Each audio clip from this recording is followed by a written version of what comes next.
উদ্ধার হাওড়া স্টেশনে।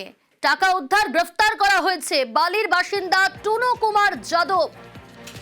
এ বিষয়ে আরো বিস্তারিত জানবো, দেবাশিস রয়েছে আমার সঙ্গে। দেবাশিস, কখনই বিপুল পরিমাণ টাকা উদ্ধার, কত টাকা উদ্ধার, কোথা থেকে গ্রেফতার করা হলো?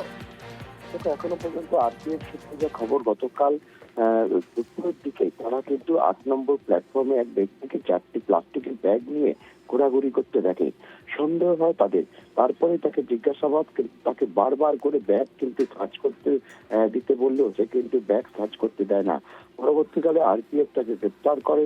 তাকে গ্রেপ্তার করে তার ব্যাগ নিয়ে যখন সার্চিং শুরু করে, তখন দেখা যায় একেবারে নতুন নোট, যেখানে প্রিন্টিং করে বেরোনোর পর 10 টাকা, 20 টাকা ও 5 টাকার নোট, সেগুলি কিন্তু প্রায় 37,64,000 টাকা তার কাছে ছিল।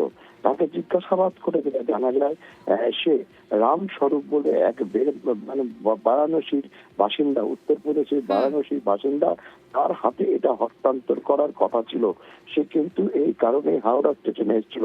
কিন্তু কোথা থেকে এই টাকা বেরোলো, কোন প্রিন্টিং মেশিনে এখান থেকে বেরিয়েছে টাকা, এত টাকা, তা খতিয়ে দেখতে ইতিমধ্যেই তাকে গ্রেপ্তার করা হয়েছে এবং ইতিমধ্যেই গোটা ঘটনার তদন্তে নেমেছে আরপিএফ।